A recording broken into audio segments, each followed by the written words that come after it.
Good evening, all of you. You deserve a medal for getting here on a night like this.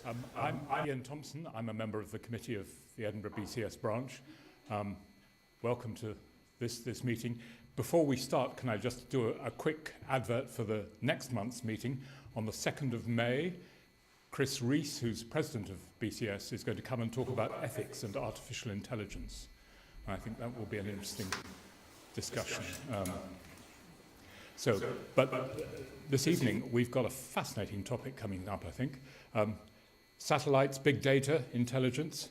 Brendan works for an amazing company called Bird.i, which has just recently been set up.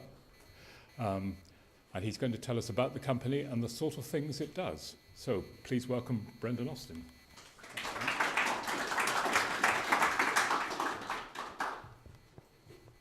Just clip this on.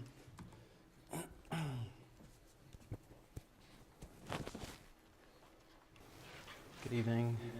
Can you hear me? Yeah?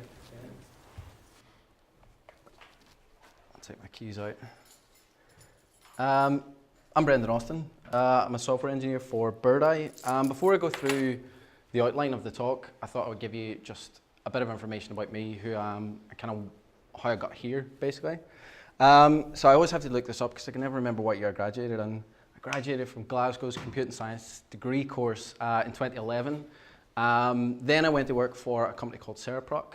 I don't know if you've ever heard of Cereproc. They're based here in Edinburgh. I've got some of my colleagues here. Cereproc are world leaders in speech synthesis. And that was, for me, a great job to have just as you came out of university. Because it was such a small team.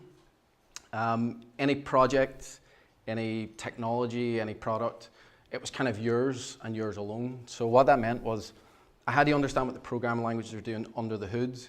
I had to go and seek out the best tool for the job, for basically the problem I was trying to solve. But unfortunately, when I was there, and as I say, it was such a small team, I had no real idea of how large-scale software was built, how large teams built software, and how it was maintained and monitored as you went forward. So I went looking for another challenge at STV, and that was a great time to sort of work for STV, because they were basically bulking up their development team for the release of Player V3. So it was the third build of the STV player. And there, what I was looking for was the answers to how code scales, how infrastructure scales, how products scale, how teams scale. But as is very, very common with software engineering, you find out what doesn't work more than you find out what does work. So after getting that challenge at STV, I decided I would move on and luckily I found Bird.i. Now, when I went to apply for Bird.i's job, there was actually a job listing, and then I went back 2 weeks later and then it was gone. And I thought, oh shit, this company was really cool. And then a few days later, kind of out of the blue, the CEO, Corinton, he contacted me and asked me if I'd be up for the challenge, and that's kind of how I'm here. So I'm going to just outline the talk now. In the talk, I'm basically going to go through who we are and vaguely where we sit in the space sector and what the space sector is doing at the minute. What Bird.i does currently with satellite imagery, and then I'll talk a bit about what we're going to do with our further work. How we do it in terms of machine learning, microservices, computer vision, that kind of stuff, and also why it's important. What monetary benefits can you have? What environmental benefits you can have? But first, I'm going to just play you a wee video. I don't have any sound, but this video kind of distills what our company is, what our platform does. And this might not be great resolution to see, but I'll play it anyway.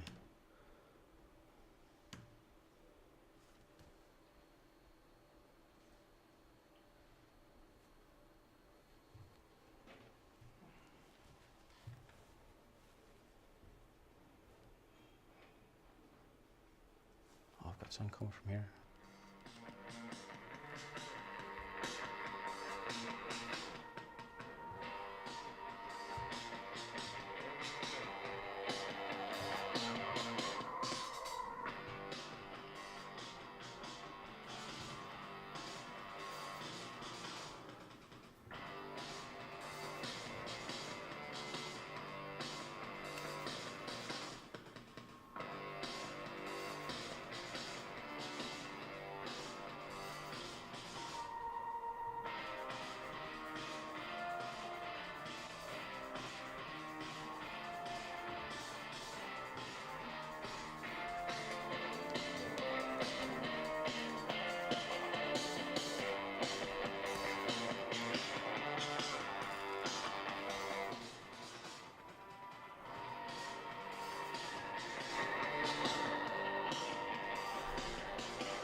That was made using PowerPoint, by the way.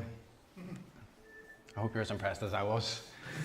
So just a wee bit about Bird.i history. I'm going to read this because there's a lot of detail in here. Company was founded by our CEO, Karantan Gio. It started by Karantan. He started his career working with space observation, Earth observation spacecraft. And in doing that job, what he quickly realized was that there was a lot of value in satellite imagery.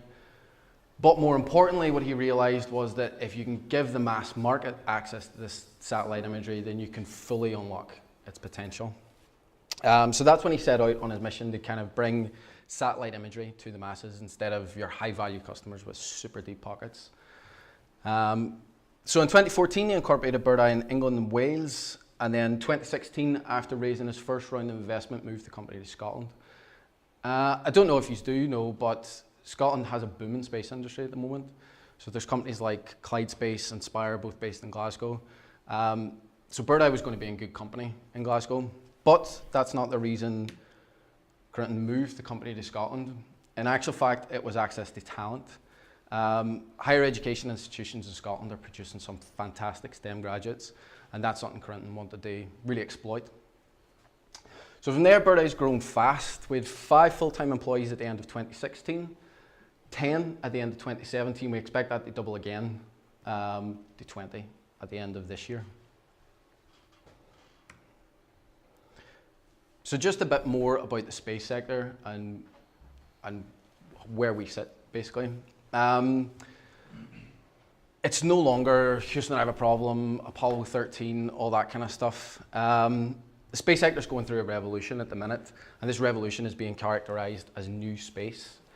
We're no longer thinking in the hundreds of billions to launch stuff into space. We're now thinking in the hundreds of millions, which is small change to me and you. But SpaceX are evidence of that. They're the only private company to ever return a spacecraft from low Earth orbit. They've also delivered cargo to and from the International Space Station. That's a feat that's only been achieved by governments. Space sector has also started standardizing its interfaces. So if you take CubeSat, for example, you can build your tech to their spec and you can have it launched as a secondary payload. They also use off-the-shelf components. So with the commoditization of the iPhone and various other smartphones, it's never been cheaper to build stuff and put it into space. So as a result, startups have been raising tons of private investment, basically to launch low-cost constellations of satellites. These constellations are bringing down unprecedented amounts of data. And more importantly, with their high revisit rates, it's now allowing us to start to track our world in real time. So if you couple this with the shift to cloud computing and open source AI, we have the perfect storm to start creating some really innovative applications. And Bird.i is capitalizing on this. So as I mentioned, the costs are lowering, but there's still too many high barriers if you want this type of data. If we focus on satellite imagery as an example, you can't just order one image. You have to order like 25 to 100 square kilometers. That's huge. In addition to that, you have to pay $25 to $80 per square kilometer. So again, that's another barrier. And not only that, but there are multiple sources where you can go and get this imagery from. So if you don't know what image you want and who has it, you have to buy a ton of images until you find the one that you want. It's crazy. But what we're doing as Bird.i is we're lowering all these barriers. We have the best images that are available from all the commercial satellite providers. We've pulled them together in one place. You can consume them through virtually any method you want. API, our portal, download them, whatever. And on top of that, we're developing a suite of intelligence products so that you don't need to go to the satellite image to get the data out of it. You can ask us for the data that's contained within. But all that does sound a bit like a sales pitch, so I'm now going to go on and talk about the satellites. Most people don't realize, and myself included until I started working at Bird.i, is that according to the Satellite Industry Association, at the end of 2017, there were 1,459 satellites in orbit. Of those satellites, a couple of hundred are taking daily images of our planet. And the quality and the timeliness of those images, dependent on the satellite. Satellite image providers typically fall into 3 categories: free to use, large commercial, and small commercial providers. So free to use would be the European Space Agency. Large commercial providers, that'd be people like Airbus, Digital Globe, and small commercial providers, that's people like Planet and I can't think of another one, Planet. So the free to use, this is the European Space Agency's platform. They basically provide universal access to images from all over the Earth. But the resolution of these images aren't great. It's typically 5 to 20 meters per pixel, which is rubbish if you want to do anything useful. I should also note, this isn't a free to use satellite, that's a WorldView 4. It's definitely not free to use, it's dead expensive, but it looked cool in the slide. So don't slate me on Reddit after this later on. Large commercial providers, as I say, Digital Globe and Airbus, they have resolution of about 30 to 150 centimeters per pixel. So this can be categorized as an economic level of resolution because there's the amount of real world space that you can see. But the small satellite providers, these are interesting ones. These types of providers use satellites like Bird.i and Dovetail. They do offer a lower resolution than the larger commercial providers. It's typically 5 to 3 meters per pixel. But what these companies are doing is they're offering us a high revisit rate because they have a ton of satellites up there, and that means that they can cover more ground. But I'll talk about that a wee bit more in a bit. But the 2 commercial providers can be further classified in these 2 subcategories, I suppose: incumbent space and new space. So this gives you an idea of the scale, because whereas before they were all the same size, they're definitely not the same size. So this is your traditional concept of a satellite. And they have a few defining features which makes them great for some use cases, but terrible for others. As you can see from our scaled image, they're very, very, very large. This is so that they can accommodate the technology that's on board. Satellites like this will typically carry incredibly high resolution cameras. So it makes sense that a camera that powerful will have a satellite with a size and a weight relative to its image capture capacity. But unfortunately, this does have several drawbacks. Satellite this size takes a long time to design and to build. The increased weight means that the energy needed to launch it in the orbit will be proportional to its size. All this results in a very, very high cost. With a very high cost, that limits the number of satellites that you can send in the orbit. So fewer satellites in orbit results in a lower revisit rate. And this has an impact on how fresh the images are that you can get. So let me briefly explain what I mean about revisit rate, because I've used it a couple of times. Typically, this is a satellite sent into orbit as part of an array, and they'll be equally spaced, and they'll orbit at a constant rate. So if you can have 20, 30, and they're all rotating at a constant rate, that means that a satellite will be passing over your head a lot quicker than 1, 2, or 3 satellites. But new space, however, they're breaking this mold. They're making huge, huge leaps in satellite technology. The materials they're using are much stronger, they're much lighter, and they're much cheaper. With this decreased weight, naturally it results in a decrease in launch costs. With a decrease in launch cost, that means you can launch much more satellites in the orbit, and you can cover much more ground. Being smaller and lighter, however, does have its drawbacks. You do have to compromise on the payload. So that means that the type or even the amount of technology that you're putting on the satellites has to be proportional to its size. Oh, and I should also point out that, yeah, the lower resolution. But what makes Bird.i unique in this respect is that we're taking both ends of the spectrum and we're pulling them together to bring imagery to the mass market. So when a satellite takes a picture from space of a 3D object, the Earth, how do we then translate that onto a 2D surface? Well, I'm about to essentially summarize the content of a white paper that my colleague Charlie produced. So if you want to go read that, you can download it at Bird.i.com. So, resolution, what do we mean when we talk about resolution? Resolution is essentially the amount of real-world space that you have to cram into a pixel. So it kind of stands to reason that the more real-world space you have to cram into a pixel, the lower the resolution, but the less real-world space you have to cram into a pixel, the better the resolution. So when satellites are taking the image, we can't really talk about resolution at this point. We have to use a term called ground sampling distance. This is essentially the distance between two neighboring image pixels captured by the satellite sensor at that given time. Early commercial imaging satellites had ground sampling distances of several to hundreds of meters.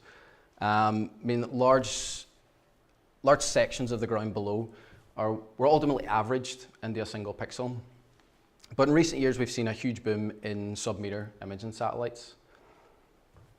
So what this diagram is showing is a satellite collecting an image. And as the satellite orbits the Earth, it records an image strip along its direction of travel. The total width of the strip of that satellite that the satellite records is known as the swathe width, and the distance between each pixel in the swathe width is the ground sampling distance. But once we've captured the image, we then have to geo-rectify it. So what this means is that we can basically reference that image against known coordinates on a map, and this will take into account the curvature of the Earth and that kind of thing. So any digital map that you've ever encountered, be it Google Maps, OpenStreetMap, Mapbox, they will be made up of a grid of square tiles, each tile measuring 256 by 256 pixels. As the map may be used to visualize the entire world or a single house, we've standardized levels of zoom to define how much space is represented in each tile. So these zoom levels are on a scale from 0 to plus 19.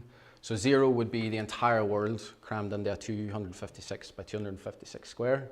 And zoom 19 would be approximately 76 meters wide. So that's when you can see your backyard, that kind of thing. But all this is a bit hard to grasp when it's just spoken to you, like what is 3 meter resolution per pixel? Why does a high revisit rate mean anything? This is where our image products came in. As I mentioned before, sorry, I should move that out of the way. Most people don't realize how many satellites there are in orbit, much less what type of data that they're actually capturing and sending down to Earth. And this poses a really big problem for a company that's trying to sell satellite imagery, because if people don't know what is out there, then we can't expect them to buy it and ultimately exploit the potential that it has. So the main purpose of our imaging products is ultimately just market education. So by building an API and sticking a shiny front end in front of it, we can give you those images at a relatively low cost to the user. And then by overlaying those images on top of Google's base map, we can quite effectively demonstrate how fresh our images are in comparison to Google's. So the imagery product, it was the first product built by Bird.i. It shows, as I say, it's one image overlaid on Google's base map. And it shows one image per lat long and zoom. The image shown is selected based on a number of criteria. So that would be cloud cover, quality, a few other things. I didn't write the algorithm, I can't remember. But for the most part, our images are on par with Google's, if not fresher. Google's can sometimes be up to 4 years old. So I'm just going to do that demo now, but I don't have internet connections, so bear with me. And that's my work from earlier.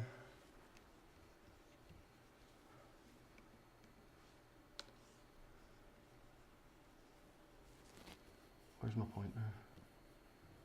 Can anyone see it? Oh, there we we go. So, I don't know if I can center this. So I think this is Nairobi, but that's our image in the middle. And this is Google's base map around the outside. Basically, this slider allows you to reduce the opacity so that you can then compare with Google's base map. I like this one just because the colors are just much better than Google's. If we go for this one, this is Apple's campus in Cupertino. And again, you can see when Google took that footage, it wasn't even being, well, it was just being built basically. Our images are much fresher. And this is somewhere north of John O'Groats. I can't remember what you call that tiny wee island. I had it in my bookmarks, but you can't see my bookmarks anymore. But yeah, that just shows you the snow from last February.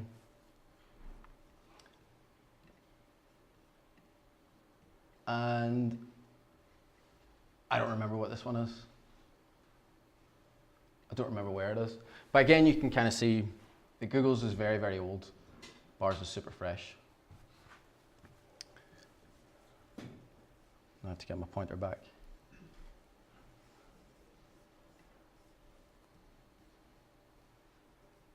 So does the date alter up at the top there? We noticed it when you were moving, that it came back to that date as it is when you took your image or your image was put on it? Yeah, so this Does it give you the dates going back or just? I'm going to get to that in a minute. I'm going to get to that. But this is the date of the image, of when the image was taken.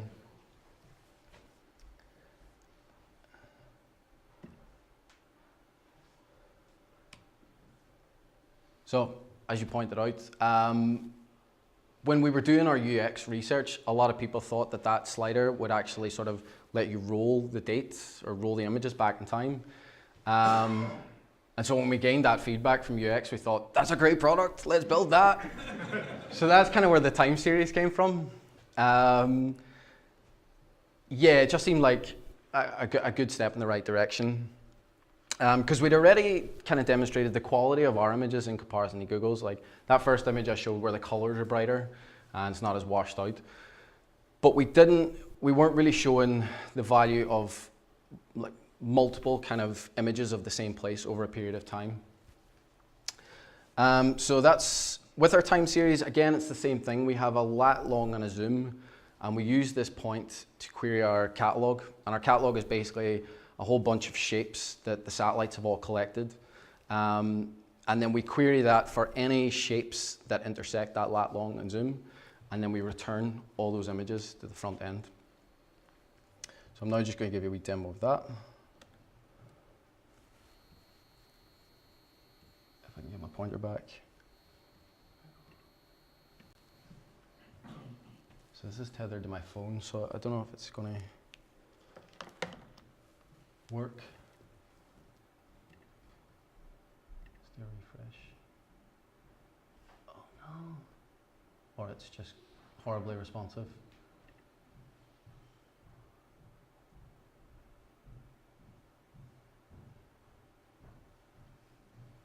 Come on. There we go. So this is St. Ives. This is kind of a bit shit because you can't see the timeline. This is St. Ives down on the southwest coast. Oh, for fuck's sake. Never do live demos, they don't work. But yeah, as you can see, a whole bunch of dates. And when you click on them, the image does change, and I'll try not and move that, and you'll see the new image come in. And it's super slow because I'm tethering. And our caches are probably a bit cold as well. This is riveting, isn't it? It's so gripping. Right, I'm going to just leave that and move on. You can register for a free demo if you do want to see it.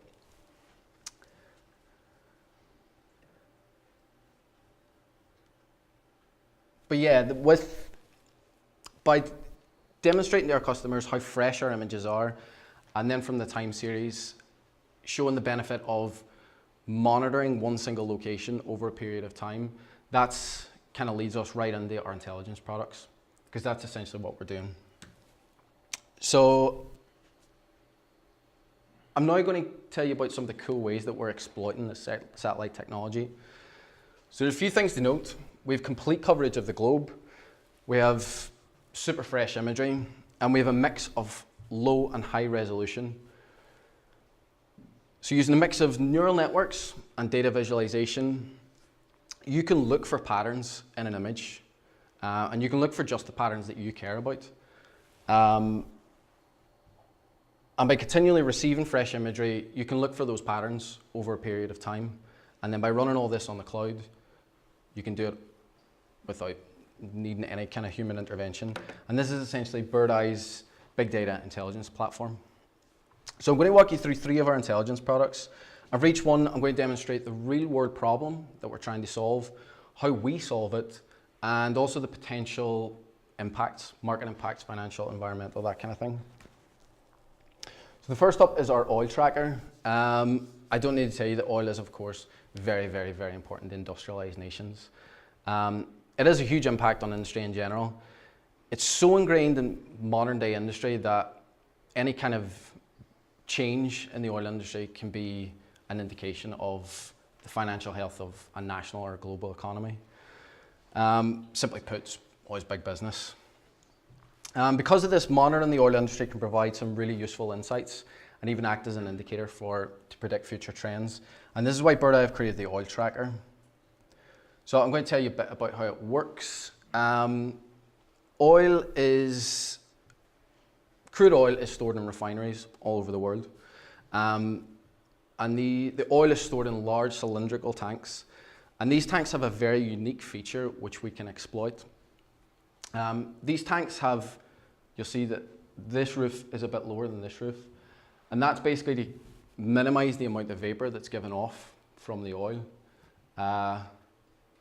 But we can exploit this because the shadow of the sides the sides cast a shadow on the roof of the tank. And by measuring the shadow, you can measure how much oil is in that tank at that time from the sky. So as the sun shines on the tank, it casts a shadow on the ground.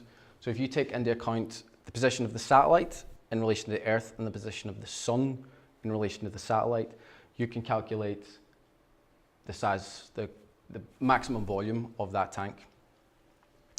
Or you can calculate the height of the tank, sorry, I should say. And given that we know the resolution of the camera, we can work out what the radius and the diameter is. And using some simple mathematics, you've just worked out what the maximum capacity is of that tank.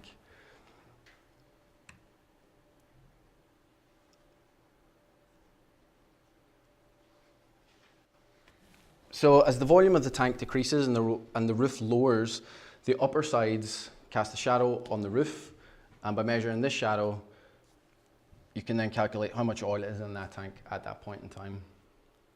And what we've been doing is we've been doing this for tons of refineries all over the world. So to scale this process up, we take each tank and we cut it out, and then we measure that, and then we add them all together, and then you can pretty much know how much oil China is in possession of. But why is this beneficial to have an estimate of oil reserves? First up, the oil industry doesn't report its facts and its figures, and when it does, it's on a monthly basis. This method of information publishing is terrible because as soon as that report's published, it's instantly out of date. But with this method, we can give you information as close to real time as the images allow. I should also say those reports can be exaggerated or minimized depending on the financial or political climate at that time, so our information's more accurate again. Second one is cost. You don't have to be geographically located anywhere near anything that you're trying to monitor with satellites, so you don't have to send anyone anywhere, and that money can get used for something else. As you can imagine, these tanks are very, very tall. You can't just get that information from the ground. Not to mention you can't just walk on the oil refineries and start writing down their meter readings. But with this method of information gathering, we made this information available to anybody who wants it. So if you're an oil trader or a hedge fund manager, fine. But there's some think tank organizations that find this information really, really valuable. And it would be very beneficial if that information was in their hands. So it's quite useful, even if your intention isn't like financial reward.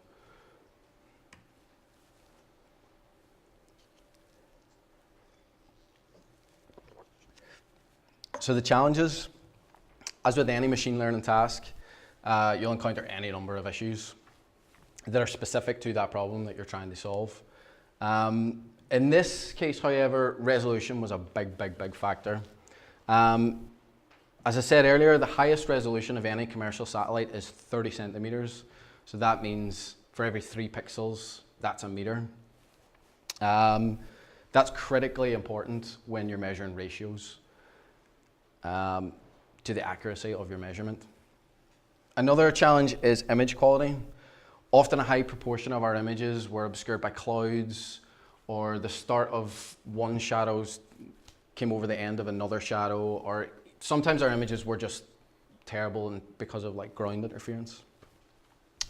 But this is why the high revisit rate is key to solving this problem, because the more you can make calculations, the more you can kind of statistically even that out and get an estimate that is as close to ground truth as possible. So in terms of technology, there's tons of nuts and bolts and pipes in the background, but ultimately at the top of that stack is machine learning and computer vision.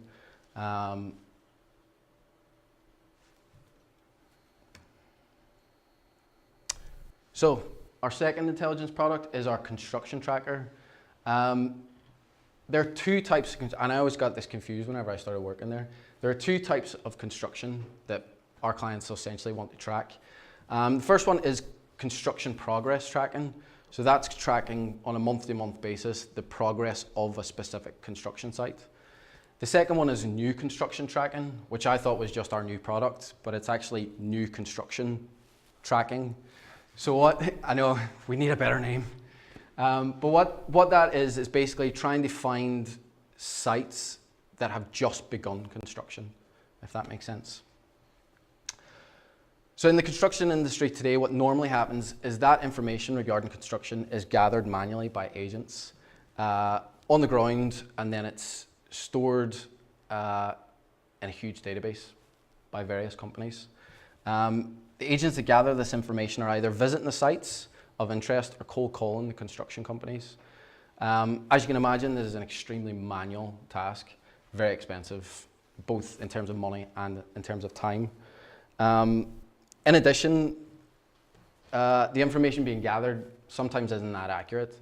And with a low level accuracy, this information can quickly become outdated, depending on when or even if another agent can get back to that site and correct it. So how do we do our construction tracking? I'm first going to take you through our construction progress method. That's a construction site progressing from one month to the next. Typically, our clients will provide us with a set of test data. So that'll be a list of locations of their construction sites that they've been tracking from one month to the next. And then we'll start with 2 images, typically 6 months apart. And what we'll do is we'll overlay those images and then track the change in terms of pixels from one to the other. And we'll do that for every test location that they've provided.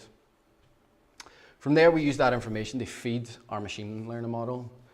Now, what our models do, I'm not entirely sure because I'm not a mathematician. But in layman's terms, the model essentially learns what information in the image is noise and what could constitute change within the construction site. So then we verify our output with our customers, and the output of this machine learning model, by the way, it's just a binary result, yes or no, because that's really all that they care about. They don't care about these images or the satellites, or they just want a yes or a no, and they want to not have to send 10 people to 10 different construction sites every week. So with our new construction tracking, this approach is a bit different. We're not just tracking the change from a known image to another known image. Instead, we start with a very, very large area of interest. And this could be several kilometers squared. Just to give you an idea, 20 kilometers squared is larger than the size of Greater London. So it's huge, huge areas that we're using. But what we do is we take this area and we break it up into smaller tiles. And this forms our data set. Then for every tile, and you're going to think this is mad, for every tile we then have to go through and manually label whether there was construction there and at what stage that construction was. As you can imagine, this is a very, very slow and laborious task. And we are trying to figure out some smarter ways of quickening this up, but there's no other way to achieve it at this point, apart from like a solid team effort and some Saturday morning sitting in your bed, labeling images. But again, once we've labeled those images, we pass those on to the model. This time what the model does is it tries to learn the unique features within each image. This means that whenever you feed it a new image, it should be that it's never seen before. It should be able to identify where in the image it sees construction and at roughly what stage. So the market impact, it's always cost, always cost. Both cases, gathering this information is very, very slow, very laborious, very, very manual.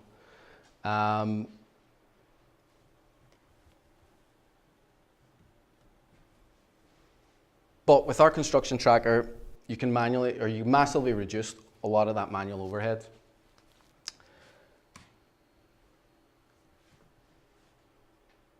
Next, you can survey a relatively large area of interest and identify new construction sites, and supply those coordinates to our customers. So that means that they don't have to do this trip of driving around trying to find construction sites and reporting back. One of the methods that they currently use in UAE is that that's being built up quite heavily at the minute. And what they do is they get a Land Rover and they drive their really, really tall mountain, and then they just start looking for construction landmarks. So that's things like cranes and any other tall buildings. And then they try and like pinpoint where that is and then try and get to it. But with this method, we just give them a whole list of locations and they can either go and look at them or not, rule them out. Third one is accuracy. Our data is much, much more up to date, and you have a much higher confidence level due to the daily aerial perspective that those satellites provide.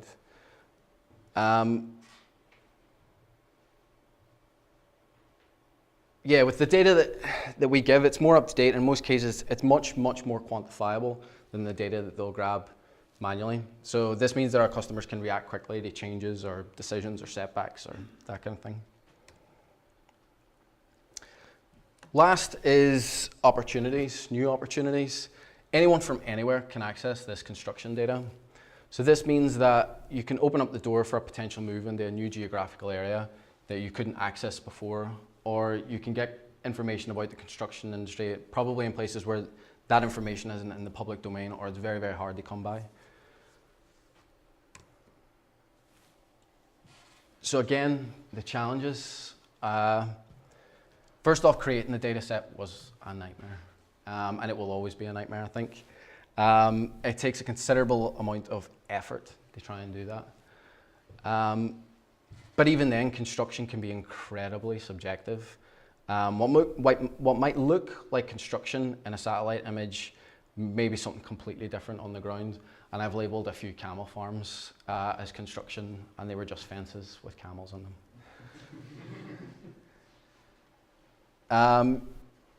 The position of the sun is also like very, very relevant when you're doing this. You have to correct and account for odd angles of buildings and shadows, and yeah, it can ruin quite a lot of data for you. Even when our training data is bang on, if you don't use enough of it,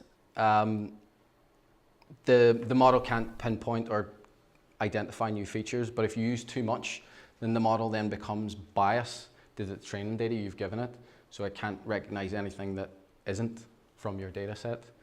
So we're constantly tweaking those parameters through trial and improvement, and also the application of error analysis. So what this is basically taking the output of the model and then trying to figure out where in its decision tree it made a wrong move, and then correcting our data for the next time.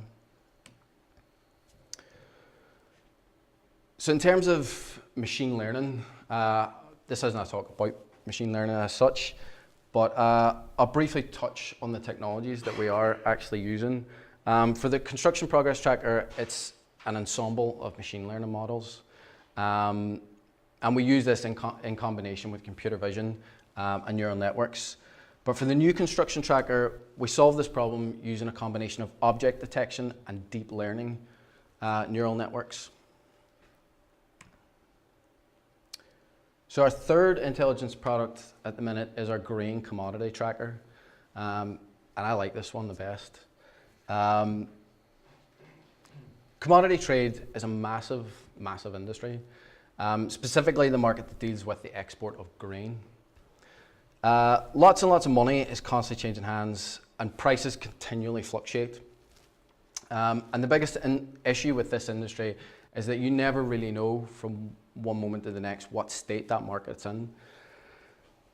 So if you're a farmer and you're trying to devise the prices for your produce, or you're trying to grow just enough that you can sell it, it makes it very, very difficult for you, essentially.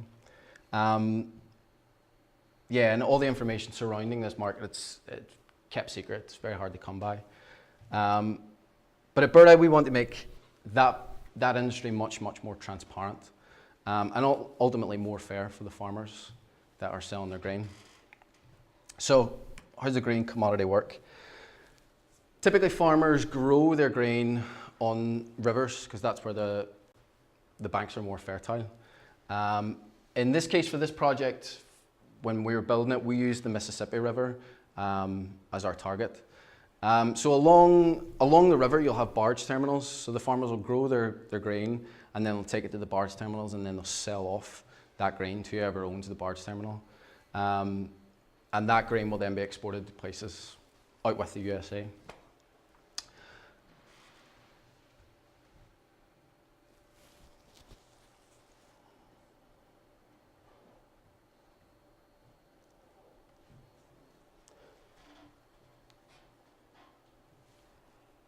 So with the grain commodity tracker, what we aim to do is calculate and subsequently monitor the amount of grain being exported from the US.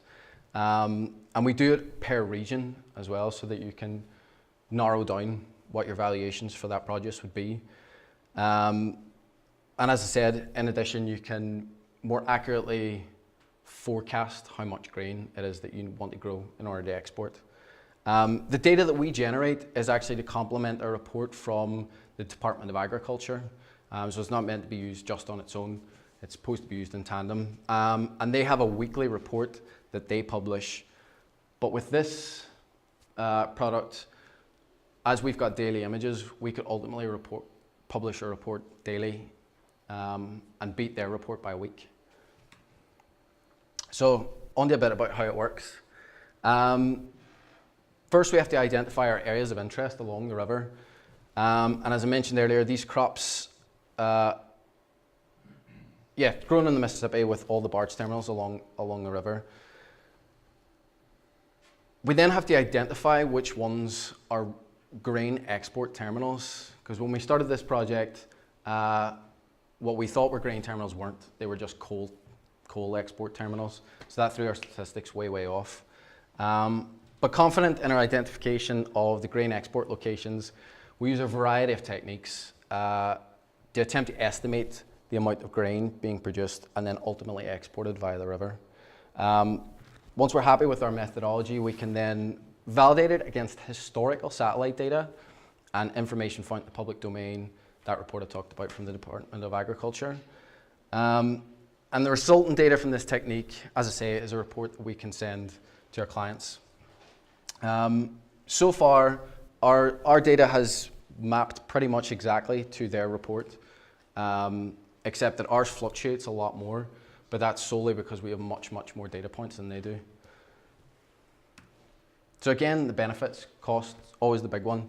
I'm just going to read out the statistic that my colleague gave me. In order to make, because grain is so cheap, in order to make money from it, you have to sell a lot of it. So if you bought 120 million pounds worth of grain, the maximum you'd be able to get for that grain is $140 million. That's only 16% roughly markup. So that means any change in price in that market makes a huge difference to making profit ultimately. Additionally, if you're a farmer, knowing the real-time supply of grain in your region would be very, very beneficial. And it would allow you to stamp a fair price on what you're growing and ultimately selling. Again, there were some challenges with this one. To train our model to produce the most accurate results possible was the biggest problem. Our model takes a long, long time to train. So we're trying to work on ways of cutting that down. So trying to reduce the amount of noise that's in an image and try and just give the model specific areas of interest. In addition, I was kind of hoping you would see this from the time series, but from that, the earlier slide with the ground sampling distance, a satellite moves and it records a strip directly below it. So if you're trying to monitor an area here and the satellite crosses it diagonally, that's a whole area that you don't have an image for. So on some days we would have an image of what we needed. On other days the image would be moved off slightly to the right or the top or below. So again, we had to think of some nifty statistical ways to kind of even out that graph. But as I say, going back through the historical data and the information that we're producing on a daily basis, it's bang on with what the Department of Agriculture are reporting. So again, the technology we use, machine learning and computer vision. As I say, high revisit rate was really, really important for this one project because the barges move and the, grain's grown and then it's not grown. It's because it's exported. But with our models, they are written in Python, I believe. We use open source frameworks like TensorFlow, and naturally all this is running on AWS. So I'm going to talk a bit more about our infrastructure.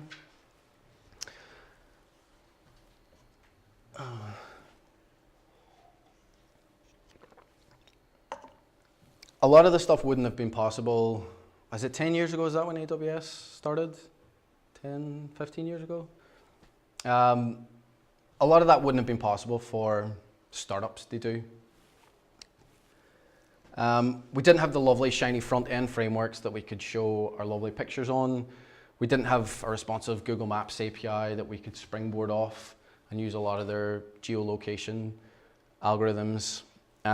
So right out of the gate, it would have been super, super hard.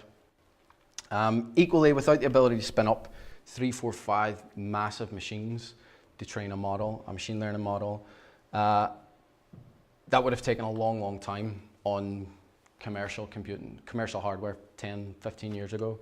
And it also would have cost a lot of money.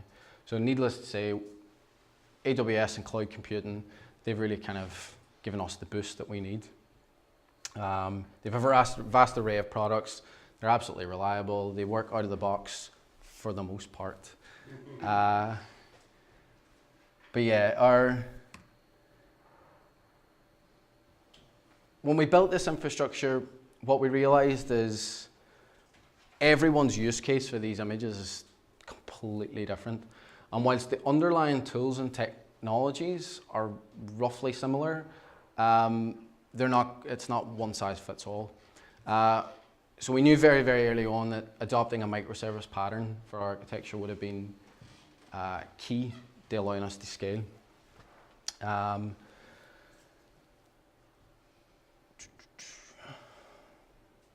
Yeah, and whilst it's not silver bullet and it has its problems, it's worked really well for us so far.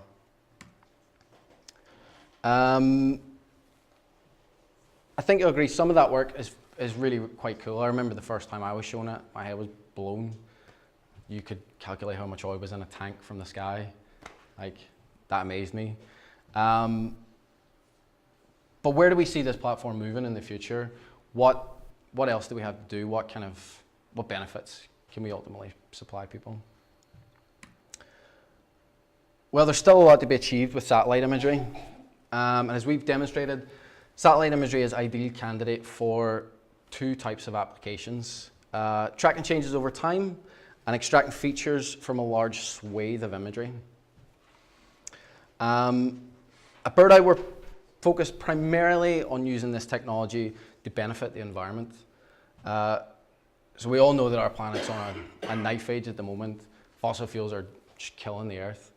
And it's never been more pertinent to transition to renewable fuels.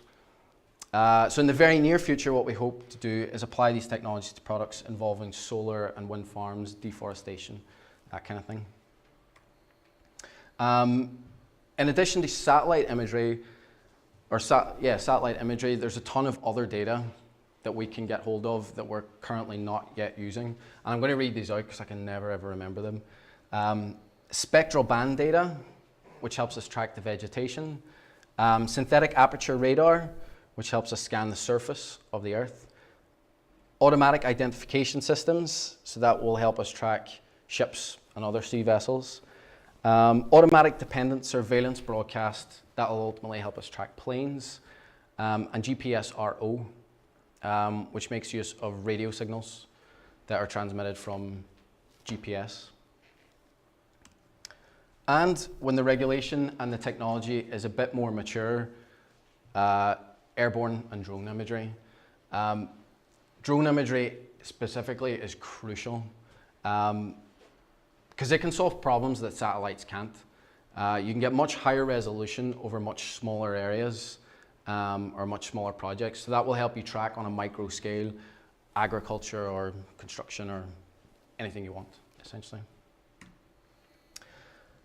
As the pioneers of the sector, where do we see this technology going? How do we see it taking shape? What was the sci-fi ideal 5-10 years ago? We're getting ever closer and closer to real-time data, and this paves the way for not necessarily seeking that data out, but actually having that data given to you whenever you need it. The possibilities are vast, the possibilities are exciting, and most importantly, they have the potential to do some real benefit for the world. So that's the end of my talk, but I'd finally just like to give a thank you to my colleagues. Charlie, for giving me lots of data about satellites, or giving me lots of information about satellites and resolution and imagery and all that kind of stuff. Go and read his white paper, it's riveting.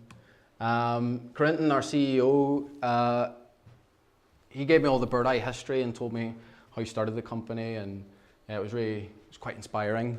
And these slides are pretty much all based off him. He's got like a PhD in making presentations. And Fiona, Shiva, and Christian, these are our big data analysts. So they're the ones who are working on the oil tracker, the green commodity tracker, and the construction tracker. They're three very intelligent people. Yeah, that's it. Any questions? Thank you very much. Questions for Brendan? The gentleman in the second row. Yeah. Have you had any cases yet of people trying to deceive your imaging process? For example, putting all their oil in the fixed room tanks so as to make it appear that there's much less there than there is? Because possibly. I mean, we're not the first people to do this. There are other people doing it. But I think they have to put it in those floating roofs to minimize the amount of vapor that's given off. So unless they want tons of vapor in their chambers, they kind of have to have that floating roof tank. But again, refineries are so large that if you did want to try and deceive somebody, it'd be a big cost, I would imagine.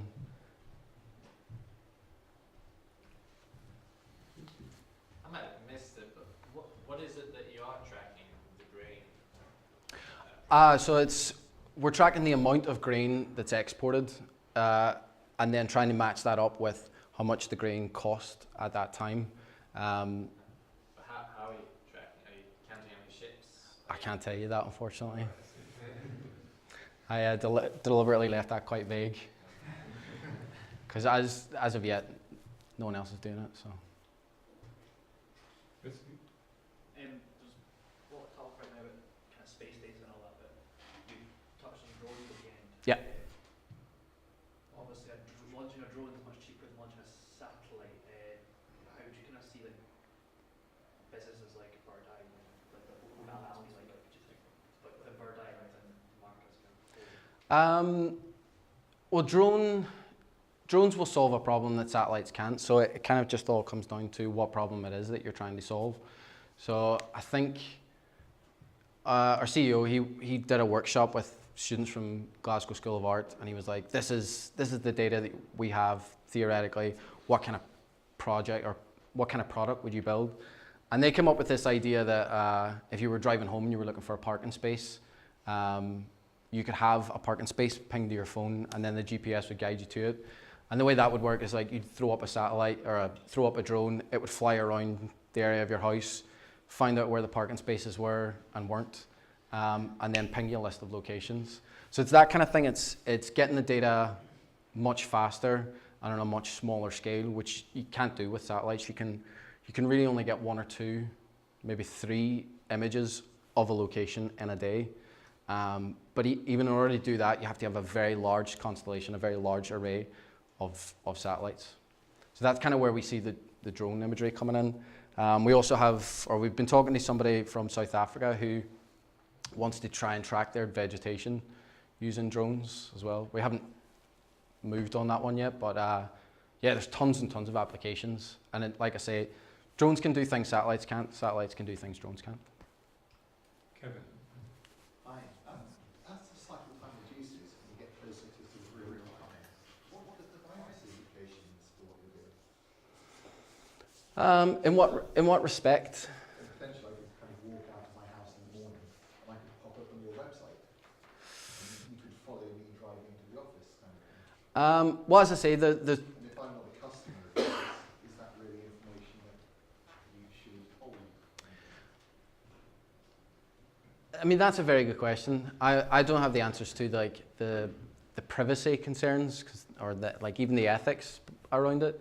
But as I say, satellites currently, unless you're a military satellite, you can't sort of move it into position and then start tracking somebody. It is like it passes over an area, it takes an image, then another one comes, takes another image.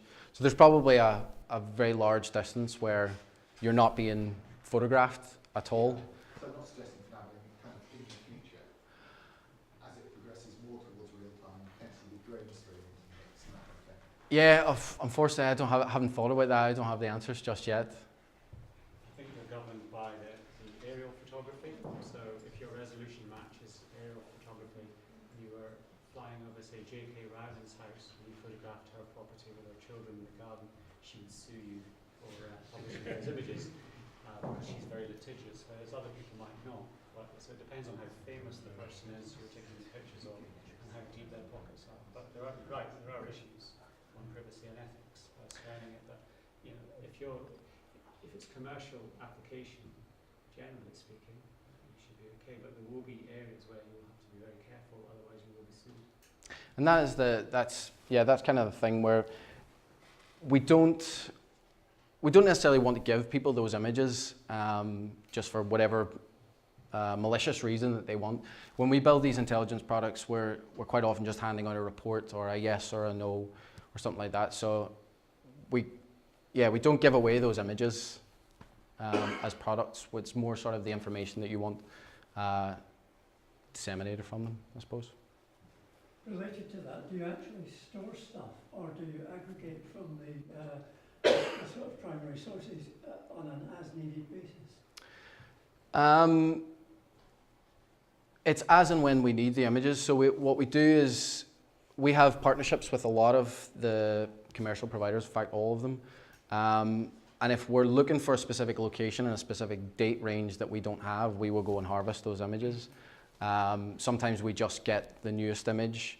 But it's other companies that hold those images, and then we pull them into our system and use them, and then spit out the information. So you only hold transient sort of replicas of that? Yeah, we don't own those images. Those images are owned by the satellite providers. That was my initial question, was what is the copyright deal that you negotiate? It will vary between all the different providers.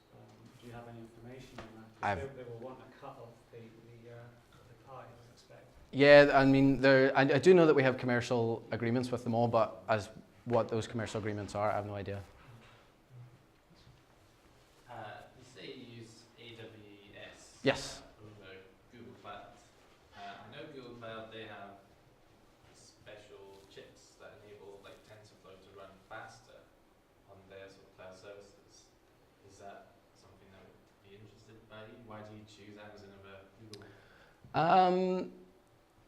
That was kind of really a decision that our CTO would have made, but when the company was started, everyone that worked, or everybody that was kind of employed as engineers, they were more familiar with AWS. So from just a solely business point of view, we could build stuff a lot quicker than we could if we had to learn Google Cloud. But again, that market's changing all the time. Google's catching up, Microsoft's catching up. Amazon are putting out some great products. So over time that might change. But yeah, that's a whole other talk in itself about how you build your infrastructure and try not to bake yourself in, or even the reasons why you would want to bake yourself in. Okay, yes, another. What sort of intelligence products are you going to roll out next? I don't know actually. Like I say, the possibilities are vast and endless. So if you've got a good one, send me an email. Yeah, do you have this challenge in satellite imaging? Like say for example, in like the jammers are installed near the prisons, right? Where the mobile signals don't work there. So like that, like in a specific secured area, are there any kind of jammers? Are there so that the satellite? That's a really good question, and I don't have the answer. Especially in secure reasons, say for example, Pentagon in US or something secure, or NASA saying they don't want any satellite just taking their images. So that kind of a prevention is there in the satellite. Possibly. So I've definitely looked at the Pentagon and NSA and all those kind of like huge intelligence buildings. But what we quite often find is that when you get to a specific area, there's a very, what do you call that? You know when somebody's face is blurred, you can get very specific boundaries of blurring over things that just look like farmhouses and things like that. So I don't know. But it's very suspicious, especially when the rest of the image is clear as day and this very specific boundary is blurred out. So, good question, I don't know. One at the back.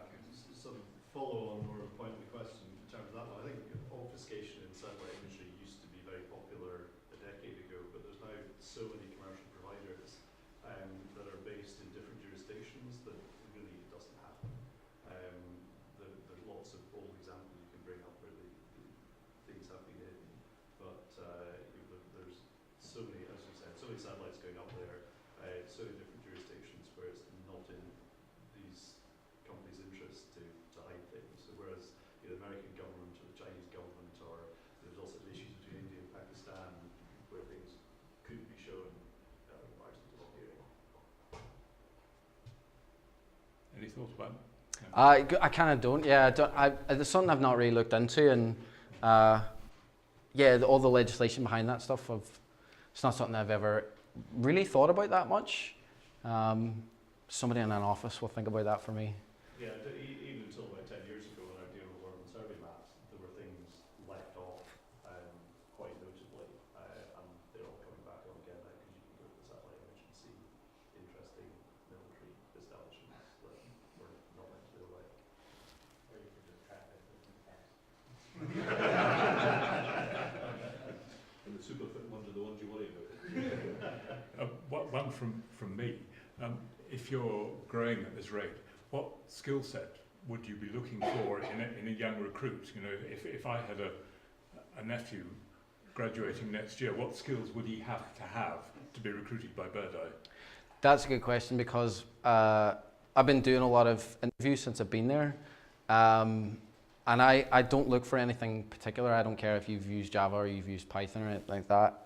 I want a problem solver. I want a good communicator. And I want somebody who's more eager than I am to learn. And that's pretty much it. If you have those, I would give you a thumbs up. Thank you. Any last question? One last question, Len. So for the construction product, is the point to maybe gather the information and sell it to construction companies so they can keep track of what other people are doing, or is it to sell it to governments, so just make it public? No, it's things like, so specifically with the new construction, say you sell double glazed windows, you kind of want to know who's building houses so that you can then go and sell them double glazed windows. So it's that idea that you can, because the companies who are building these mega structures, they have tons of money, they don't need any more money. And they probably have all these agreements with other companies that they probably own. So the idea is to try and give as much of that information away to anybody who wants it so that it's doesn't cost that much. But if it's going to benefit your business, a really small business, then yeah, you can have that information. That's kind of the idea behind it. Okay. Thank you very much. Thank you very much. Fascinating talk. I think the discussion will probably carry on informally, but can I just close the formal meeting, and Brendan will be around for a little while to answer any more thoughts you have. Thank you very much indeed. Thank you very much.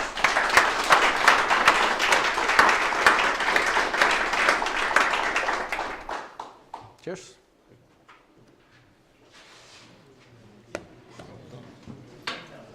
Very good. Enjoyed that.